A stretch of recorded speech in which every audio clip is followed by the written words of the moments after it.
Erakusketa honetan aurkituko ditugun 55 argazkiak Poloniako Silesia behereko Wrocław hirian daude kokatuak.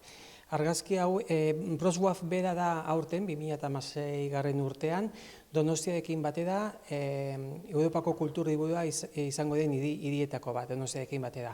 Eta zergatia eta zergatik egin dudan argazki erakusketa hau alde batetik 2003tik 2005 bitartean bertan lanean izan nintzen eta lan aldetik eta lanetik kanpo ere hiria ezagutzeko aukera eman zidan.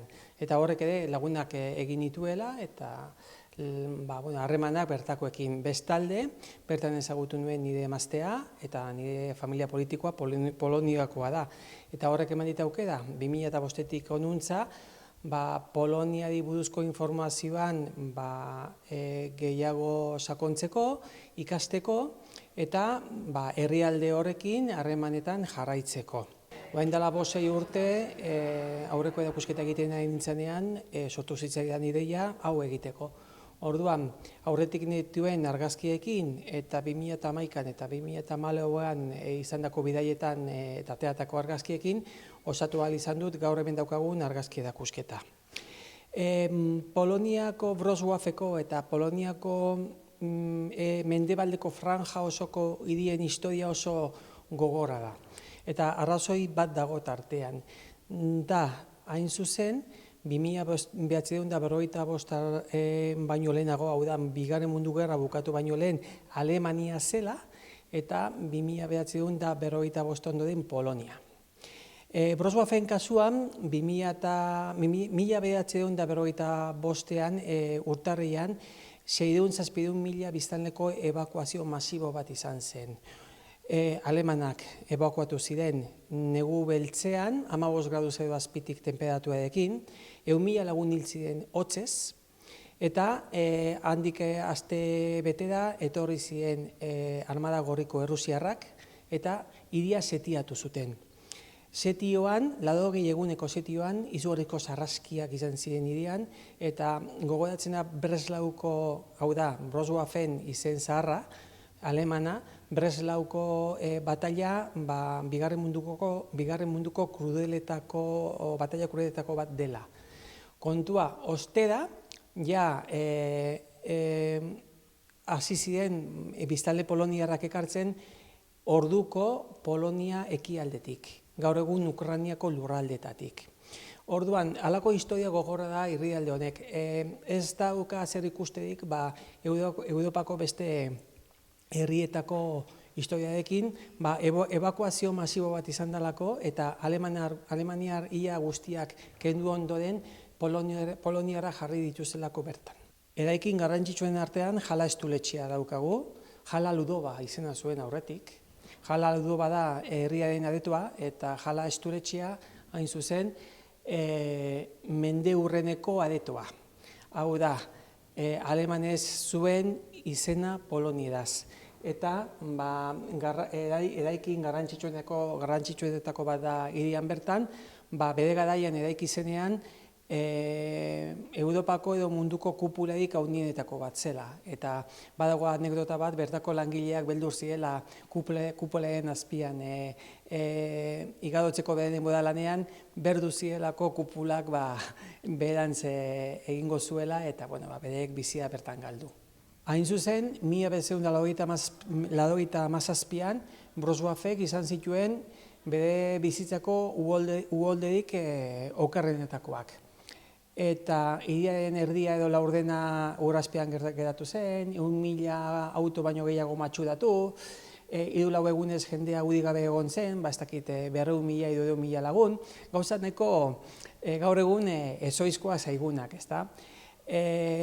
Badago detaile polit bat monumentu honek adierazten duena, eta da hain zuzen unibertsitateko bibliotekak berak zituen liburu bilduma nagusia eta bilduma ona salbatu ahal izan zela, herritarrek berek lagundu egin izan zutelako. Egundaka herritar juntzien laguntzera erreka ondoan, ibai ondoan dagoen unibertsitatera, eta aleguie guztiak hilo egin zituzten. Horretzek adierazten du monumentu honek. Esan beharra dago, aprobetxatuz, erakusketan badiela QR kodeak ipinita testu nahiko luxeskeekin batera, eta hoietara jozkero ikusi daitezkela argazkiaz aparte testu luzeagoak eta baita bideoak ere. Kasu honetan, bideo eder eta ikaragarri bat ikusi daiteke nola udak udeztatzen ari dan auzo baten kaleak esi bat apurtu egin zaielako, espreski apurtu egin zaielako. Adrianen kasuan, Adrian Urbanovic, gaur egun Estatu Batuetako Chicago inguruan bizi da, bere familiarekin. Eta da, adibide bat, nola 100.000 poloniarrek alde egin dutela bizitza aurrera ateratzeko Estatu Batuetara eta Erresuma Batua Irlanda da. Chicago inguruan gehien hitz egiten den hizkuntza ingelesaren ondoren dira gaztelania eta Polonia da. Erresuma Batuan gaur egun, egoera ez baldin bada aldatzen, eta denok dakigu zergatik, gehien hitz egiten den bigarren hizkuntza Polonia da, baita Irlandan ere. Bigarren Mundu Gerrak ere oroitzeko ez dira asko, baina baditu bere monumentuak, eta Katineko monumentua da azaltzen den horietako bat. Hain zuzen ere, 1940an, 20.000 intelektual eta ofizial eta bestelako pertsona batzuk lepatzean tiro bana botata hil ziren Ukrainiako Katineko basoan. Errusiarrek egindako ekintza izan zen. Ostera itzuli ziren 1945an Errusiarrak Poloniara esanez, herriaren lagunak zirela, senideak eta halako gauzak. Eta ofizial hauen emazte alargunek eta seme-alabek isilik mantendu izan zuten. Hau guztia 1989ko altxamendu da arte. Hau da,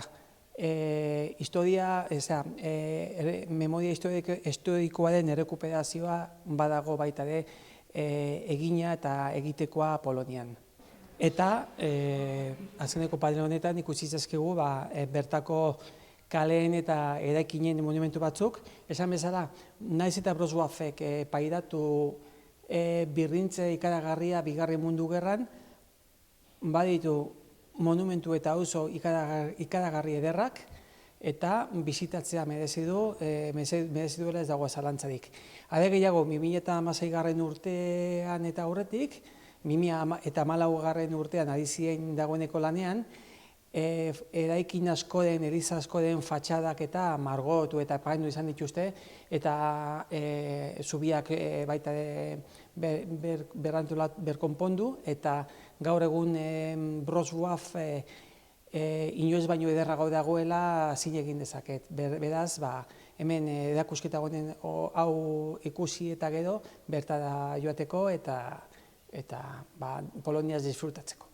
Wrocławek aldaketa izugarri handia jasan izan du azkeneko 15 urtetan. Eta guk ezagutu genuenean, inozente xamarra zen, nolabait ere turismo aldetik, bakarrik Alemaniatik etorritako turismoa izaten zuten, espainolak eta frantziarrak eta Europako beste mendebaldekoak gutxiago, gaur egun hiri oso kosmopolita bihurtu izan da, eta gehiago Donosti Wrocław 2016-pean egindako ekintza guztia kontutan hartuta. Hiriak hala ere, bere xarma ez du galdu eta hala jarraitzen du. Erakusketa honetarako pertsa bat ekarri dut. Objektu xumea iruditu dezake honek, baina azken finean bada Breslau zeneko edo hiria zen garaian erabilitako pertsa bat. Beraz, pertsa bat alemana da. Kontuatu behar da, lehen esan dudan moduan, 1945ko urtarrilean 600.000 biztanle alemaniar une ez egokian ebakuatu zituztela. Korrika eta presaka atera ziren bertatik.